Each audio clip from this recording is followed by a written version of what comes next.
Shalom Israel. The ISUPK under Commanding General Yahanna presents the Big 5-0, the 50th annual Lord's Passover. Commanding General Yahanna bought out the entire hotel. Lock in your hotel room now. For more info, contact Captain Zakar 718-673-5165. Call now to secure your room for the Passover. To get your rooms at a low rate, call Captain Zakar 718-673-5165. Friday, Hebrew Academy Trials. Saturday, the Passover. Sunday, Feast of Unleavened Bread.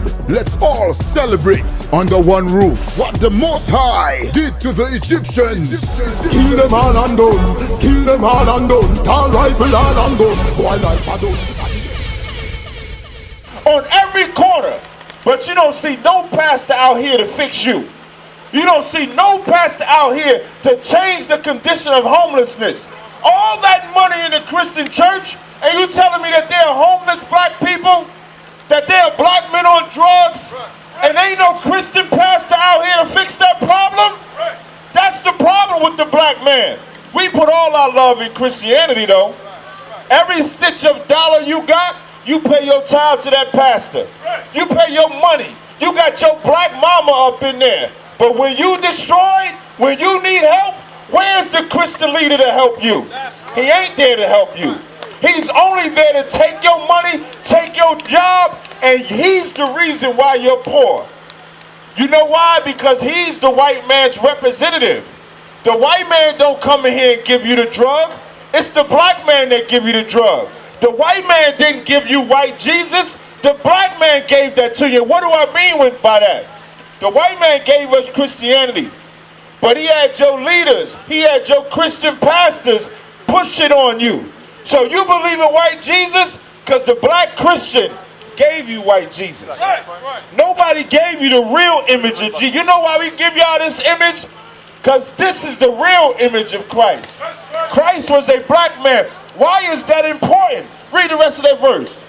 Who are Israelites, to whom pertaineth the adoption? Because this man here represents the adoption. The adoption that we have back to the Most High is because of this man. And he was a black man. Why do you think it's important for the white man to make him white? Because the God that you believe in has to look like you. The man that you follow has to look like you. So the white man would make Jesus look white because he wants you to follow him. The white man is not going to follow a black man nowhere. Why do you think they put Donald Trump in office? They put Donald Trump in office because they were sick of looking at a black face for 8 years. For 8 years, they had to look at Barack Obama, who was African, be in office. And when Donald Trump came in there, what was his main slogan? Make America great again. And you know what that meant to white people? We're going to put black people back in their position. We're going to put Hispanics back in their position. And what has Donald Trump done since he got in office? Put y'all back in y'all position. Made y'all put y'all back damn near on the plantation to where you don't run your cities no more. You know why? And you know why? Because the white man loves white people. And you know what? The white man should love white people. We should not expect white people to love us. That's the problem black people have. The problem black people have is you think your love gonna come from white people. You think the white man gonna love you even though for 500 years he's done nothing but kill us, lynch us, throw us in prison, make our women abort their babies, make our women join the feminist movement that kick the black man out the house. That's what the white man's done. Why would you expect them to do anything less in 2019? I'm still surprised that black people don't love black people. Like, that's the only choice you have in America. The only choice you have is to love your brother, is to love your sister. That's the whole point of the adoption. The adoption was for Christ to die so that we could destroy black on black crime. That was the whole point. So that black people could stop hating other black people and we could serve the Father. Keep reading that out. To whom pertaineth the adoption and the glory. And the what? And the glory. You know how glorious it is to have a black king? That's why y'all love Barack Obama. Because y'all looked at Barack Obama as a black king in America. And Barack Obama was not a black king for America. Not for black people. He did everything to help destroy black people even more. Even though he was a black face. You know why? Because Barack Obama is not your people. Barack Obama is an African man. You are a black man. And now you look at these Africans that live in Harlem today and ask them if they're the same as you. They're going to tell you that they're not. Africans are going to tell you that they come from some African tribe in Africa and you are just niggas in America. Africans call you katas. Kata is an African word to say nigger because they know there's a difference. So when Barack Obama got in office, you know what he pushed on black men? Homosexuality. You know what he put on black men? Transgenders. You know what he pushed on our black women? Abort your baby.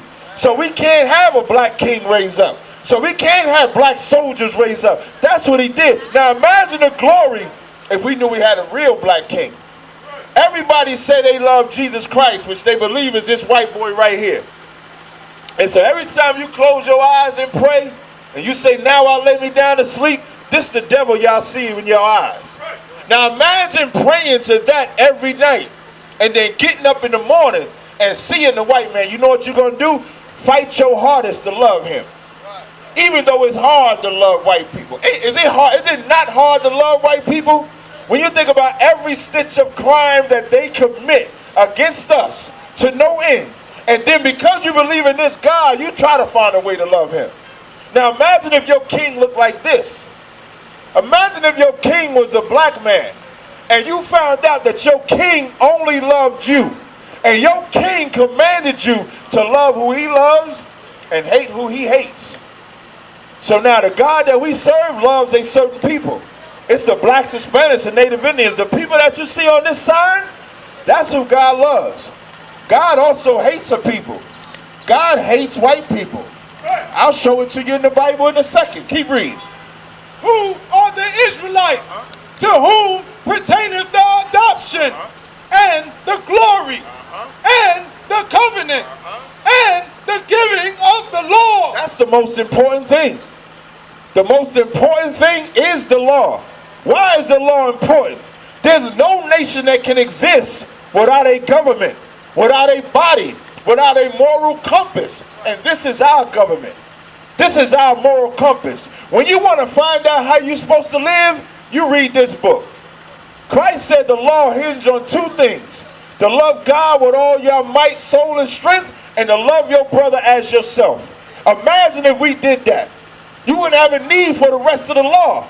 You wouldn't have to worry about if your child going to be safe, because he's going to a people that because they love the Most High, they're going to love that child like it was their own child. Back in the 50s and the 40s and the 30s, it was the village that raised that child up. That child was safe. That mother was safe. That wife was safe. And then we let the white man in our village. We let the white man invade our hut willingly.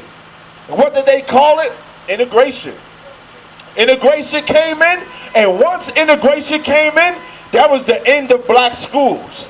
Because now you can't learn the way black people should live. You got to learn the way the white man lived.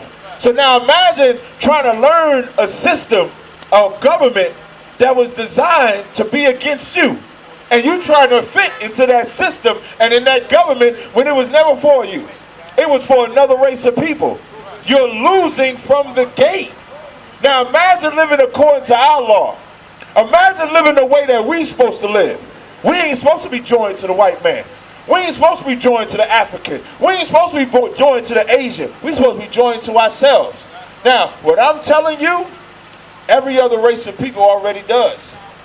The Asian has their governing body, and when you go in them Asian communities, they stick to themselves. When you go into Arab communities, they stick to themselves. When you go into the white communities, they stick to themselves. So why is it that we're the only community that got to stick with everybody? We're the only community that can't be left alone. I'm going to tell you why.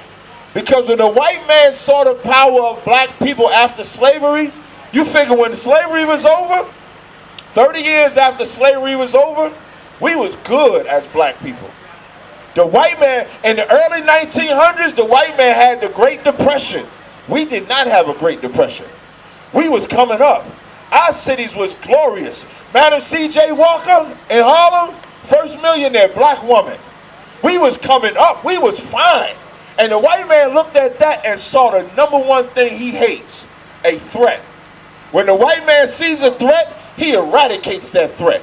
He gets rid of that threat. And as long as black people exist, we are a threat to the white man. As long as black people are in America, we are a threat to the white man. That's why there's a continual attack. The Arab man, he ain't trying to be the white man. The Arab man just trying to get his money, take care of his family, that's it. Same thing with the Chinese man. Same thing with the African man. But the black man has the audacity to want power, to want to rule. And if we ever had Harlem to ourselves, we would rule this bastard.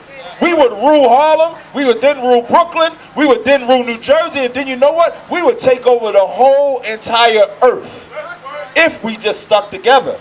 And the white man saw that. You can't do that without this book. We cannot rule the planet without following the Most High. Deuteronomy 28:1 say, if we kept the law, statute, commandment, we'd be above all people. If we broke those commandments, we would fall. That's why this is important. Keep reading.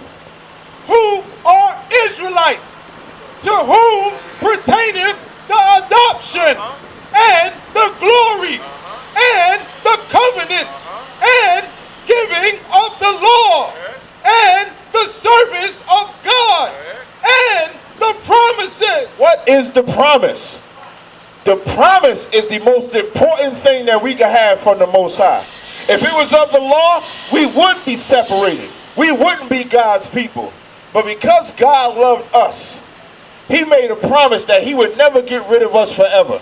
Like anybody that has a father, your father loves you. So he's going to punish you for a time, but then if you come back to him, he'll forgive you, like any good father would. So our Father would forgive us too. But the thing is, we have to actually repent from the evil that we're doing. All right? Shalom Israel. The ISUPK under Commanding General Yahanna presents the Big 5-0, the 50th annual Lord's Passover. Commanding General Yahanna bought out the entire hotel. Lock in your hotel room now. For more info, contact Captain Zakar 718-673-5165. Call now to secure your room for the Passover. To get your rooms at a low rate, call Captain Zakar 718-673-5165. Friday, Hebrew Academy trials. Saturday, the Passover. Sunday, Feast of Unleavened Bread. Let's all celebrate under one roof what the Most High did to the Egyptians. Kill them all and done. Kill them all and done. Tall rifle all and done. Boy like a done.